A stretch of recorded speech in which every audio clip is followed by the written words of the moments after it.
सोचिए, एक पुरानी वीरान सी इमारत, उसमें एक अकेला रहने वाला इंसान और एक ऐसी सीढ़ियों की चढ़ाई जो कभी खत्म ही नहीं होती।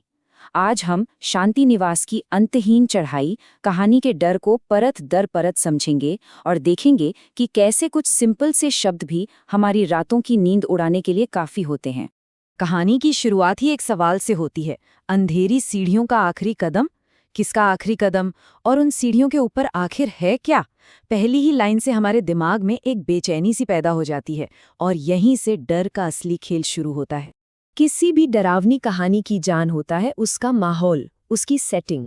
और ये कहानी हमें ले जाती है शांति निवास, एक ऐसा नाम जो सुनने में तो बड़ा सुकून वाला लगता है पर असलियत में कुछ और ही देता है।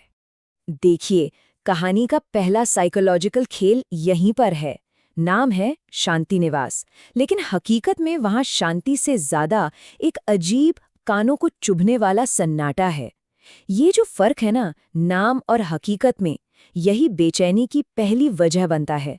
और इस घने सन्नाटे के बीच में है हमारा मेन कैरेक्टर रवि, जो चौथी मंजिल पर, मतलब सबसे ऊपर, बिल्कुल अकेला रहता है। उसे तो यही लगता है कि वो इस पूरी बिल्डिंग में अकेला है, और यही अकेलापन उसे आने वाले खतरे के सामने और भी ज्यादा कमजोर बना देता है। और जहां इतना घना सन्नाटा हो, वहां कोई भी छोटी सी आवाज बहुत बड़ी लगती है। तो अब कहानी उस मोड़ पर आती है जहां ये अनजाना सा डर एक असली खतरे की शक्ल लेना शुरू कर देता है। ये सब कुछ शुरू होता है रात के ठीक 3:33 बजे। अब देखिए, ये कोई रैंडम टाइम नहीं है। इस वक्त को अक्सर विचिंग आर या डेविल्स आर भी कहा जाता है। मतलब वो वक्त जब माना जाता है कि हमारी और दूसरी दुनिया के बीच का पर्दा सबसे कमजोर होता है। तो राइटर का ये टाइम चुनना कोई इत्तेफाक नहीं, ये एक तरह की वार्निंग है। और फिर उस सन्नाटे को चीरती हुई एक आवाज आती है, ठक ठक ठक, धीमी लेकिन लगातार, जैसे कोई बहुत धीरे धीरे सीढ़ियां चढ़ रहा हो। ये सिर्फ एक आवाज नहीं है, ये रवि की सेफ्टी वाली फीलिंग पर पहला सीधा अटैक है। हमारा दिमाग हमेशा डर के लिए कोई ना कोई लॉजिकल वजह ढूंढने की कोशिश करता है। रवि भी वही करता है। सोचता है शायद पड़ोसी होंगे, लेकिन उसे भी पता है कि वो अकेला है। और जब लॉजिक जवाब दे जाता है, तब जो बचता है वो सिर्फ खौफ होता है। इसके बाद तो डर सिर्फ सुनाई नहीं देता, वो दिखाई देने और महसूस होने लगता है। कदमों की आहट अब दरवाजे पर खरोचने की आवाज में बदल जाती है। फिर सीढ़ियों पर एक गीला लाल रंग का धब्बा दिखता है। दरवाजे के नीचे से एक ठंडी, धुएं जैसी परछाई अंदर आती है और कमरे का टेम्परेचर अचानक से गिर जाता है। ये एक मल्टी सेंसरी अटैक है, सुनना, देखना, महसूस करना, जिसके बाद रवि के मन में सेफ्टी का जो थोड़ा बहुत वहम था वो भी टूट जाता है। और फिर डर अपनी हद पार कर जाता है जब एक टूटी फूटी ठंडी सी आवाज फुसफुसाती है, आखिरी कदम तुम्हारा है। अब ये कोई अनजाना शोर नहीं है, ये एक सीधी पर्सनल धमकी है। वो जो भी है, वो रवि के लिए ही आया है।